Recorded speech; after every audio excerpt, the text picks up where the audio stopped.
everyone, welcome to today's video. I've been wanting to make this video for a while. I just haven't gotten around to it till now. I got this magazine. I forget when it was because it says issue 148. It's at least 6 months, I want to say. But it's this magazine that's from Great Britain. They have a pattern in here where they wrote both a knit and crochet version of the same pattern. So you got this cute little puppy dog. And they've got two versions of it here. They've got the knit and crochet. So regardless of which yarn technique you know how to do, you can still make the pattern. They have this little paper on the thing is like, it's back. Which team are you rooting for? And to be fair, I'm a bisexual babe. So I'm going to try them both out. I want to see which version of the pattern I like better. Either the knit or the crochet version. And this magazine also comes with yarn. And I haven't used the yarn yet, so today is the day. I don't know if you can see it, but there's a set of knitting needles and a crochet hook in here. So I'm going to be using that because I assume that is made specifically for this yarn. This yarn kind of looks like it's a DK weight, if I had to guess. And they're somewhere between DK weight or fingering. To be honest, I don't know if there's enough yarn in here to make both dogs. So I think I'm going to start with the knitting first because knitting is much less of a yarn eater than crocheting. I also know I need to get safety eyes, and I mean I have safety eyes right over there, even though they're not the kind that are being promoted here. Oh, they are the kind that are being promoted here. We are processing as we go here. Yeah, like looking at this pattern, just start off with, they both take up the same amount of page, but I can already tell they are a little bit different from each other from ways more than the fact that it's knit versus crochet. So one is the expected size. So the knit dog says it's going to be 27 centimeters tall, while the crochet dog says it's going to be 25 centimeters tall. So that is just about an inch's worth of difference in height between the knit and the crochet. So the knit is expected to be about an inch taller than the crochet. And also what strikes me as weird is the dogs have the same amount of parts, but the dogs' parts are in different orders. So the knitted puppy starts with the leg, while the crochet puppy starts with the body, which I'm not sure why it would be in that order. To be honest, I don't think the order of it really matters because both versions involve sewing. Both versions have different parts that you make and then you put them together. I haven't really seen this done with knit animals so much, but I know there's a lot of crochet things that claim to be no-sew, and usually when it's no-sew like that, they start with the limbs and then they crochet the limbs into the main body, but that's not what this pattern does. Anyway, I just figured that this video I'd film myself making both and seeing how they turn out and answer some questions that I was wondering ever since I read this magazine. This wasn't the reason why I bought the magazine. The reason why I bought the magazine was because it said Knitter's Guide to Iceland. I was doing research for future travels. Anyway, let's get started.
Here is the knitted dog. Not bad. I mean, the biggest atrocity I committed on this thing was this. Because it told me to. If it didn't tell me to, I wouldn't have done it. So you can see I'm kind of out of practice. Also, this is a bit of an atrocity too, quite honestly. Just the embroidery in general on this thing's atrocity. But the instructions are pretty solid.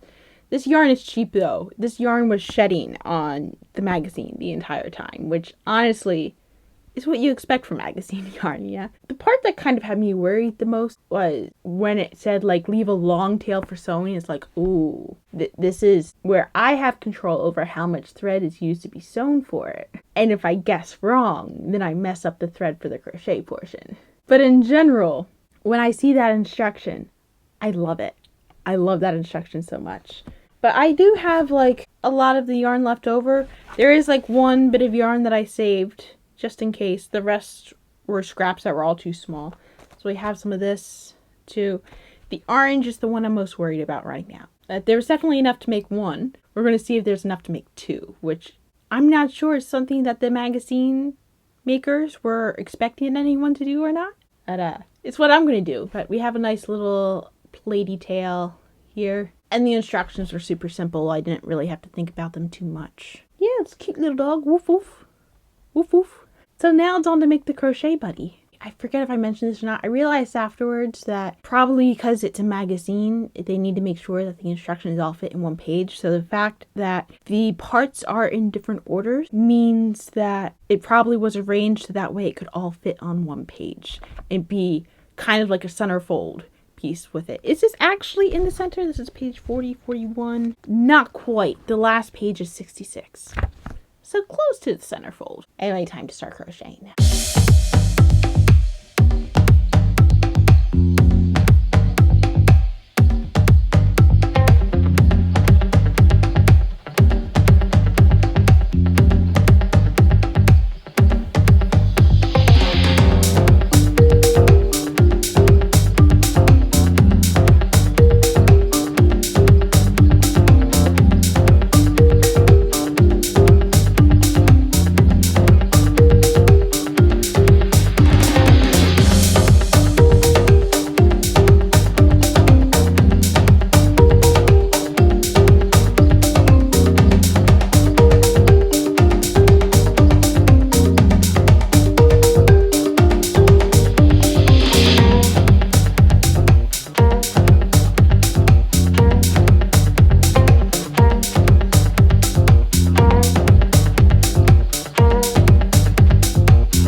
crocheting the dog.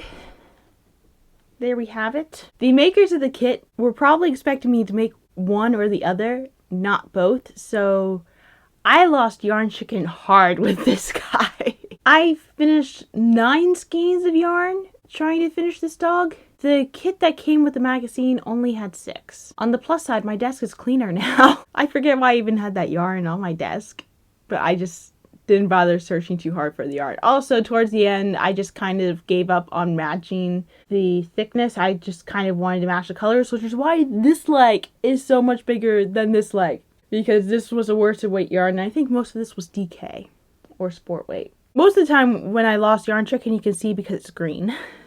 Except for the moment when I lost when it was green, which was right here. I knew when I ran out of yellow, I was like, okay, that's expected. There wasn't that much yellow to begin with. But when I lost yarn chicken with this color, I knew I was in for it. I know you can barely even tell, but there's actually 2 different shades of purple here. It's like right here. This is the purple that came with the kit. This is the purple that came with a different kit. And now I have videographic evidence that it takes me longer to crochet than it does to knit. I kind of always sensed that that was actually the case, but now I actually have evidence that yes, it does take me it took me about an hour longer to make this guy than it took me to make the knitted guy. Not crazy with how I sewed this on. I did have to tack it because I tried to keep everything as close to similar with this as the knitted one as much as possible. There was one point where they wanted me to stuff the ears, which I looked at the knitting instructions, and the knitting instructions didn't have anything to say stuff the ears, so I left these unstuffed as well. But it's a cute little guy. Definitely made for a little kid. To be honest, the colors in the kit felt like they belonged to 2 different kits. These two felt like they were in a different kit than the yellow, red, and orange. This dark purple could have gone with either kit. This is the color that's tied it all together. Unfortunately, with the exception of like the pink, all the other colors kind of just blend in with whatever this kit was. What was interesting about the crochet patterns was, unlike knitting, where you kind of just use the same sort of different techniques for stuffed animals, in crochet with stuffed animals, especially with amigurumi, you have this technique called the magic circle, which is used for a lot of the other stuff. Kind of used almost universally. So I noticed with this pattern, it started with the body, with do a magic circle, do these things, and then pretty much everything else had the instruction, follow round such and such of the body, which, I mean, there was some of that in the knitting pattern, but not as much. I also noticed that with the crochet direction, you're actually moving in a different direction than with the knitting. So when I was making the arms for the knitted one, the pattern started at this point and worked its way down, but with crochet, because of the prevalence of the magic circle, it worked its way up. Also, unlike the knit pattern, this was worked in the round. The knit pattern was worked flat because they provided a set of straight knitting needles, and while you can work in the round with either double pointed needles or circular knitting needles, these are the cheapest option to include, so the knitting pattern had to fit with that. But crochet, you're working on each stitch individually, so it's often a lot easier to work it in the round. Also, let's just talk about the packaging here. The kit provided both the knitting needles and the crochet hook, so they both came in this. The knitting needles were in here, but the crochet hook had an additional plastic thing that it was slid in here to keep them separate from the knitting needles, and this has to be some sort of package logistic-y reason in order for it to work, because I can't really think of a good reason why the crochet hook has to be kept away from the knitting needles. It's not like they would harm each other in transit, and it's also not like I need my crochet hook to be sterilized because I'm not doing surgery with it. All I can think of was they came from like 2 different locations, and then the crochet hook was separate from the needles, and then like the crochet hooks came already prepackaged, and it was just easier to slide the packaging in with the knitting needles, which it was a waste of plastic, honestly. I did end up having to tack down the legs here because with the way that I sewed them on, they would have flopped to the other side, which I'm realizing I probably didn't sew them on. But anyway, this is the knitted and crochet together. They're definitely fraternal twins. They might even be cousins. I mean, I like them both in their own way. I kind of like the texture of the knitted one better. It's a little bit less bumpy. It's a little bit smoother. I don't think it's really fair to judge them on the colors because the company wasn't planning on me to do this. I do kind of like the knitted one better, honestly. But it was a successfully executed pattern. Like, both of them did what they promised to do. Also, they had like a little plaited tail here. I guess that's cute that way. I'm not crazy about the embroidery job. Like on both cases, if I were to make these again, I would dump the embroidery, and for the crochet, I would just make another magic circle for the nose, and for like the knitting, I would just knit a quick triangle and then sew that on, because I don't like how the embroidery work looks here. Both cases, this was very cheap yarn, but then again, it was provided with the magazine, so it makes sense. But the yarn does feel relatively soft. This is a case of you can have your cake and eat it too. You can have both the knit and crochet if you want it. And I did enjoy making these very, very much. Anyway, that was today's entertainment. Have a nice day.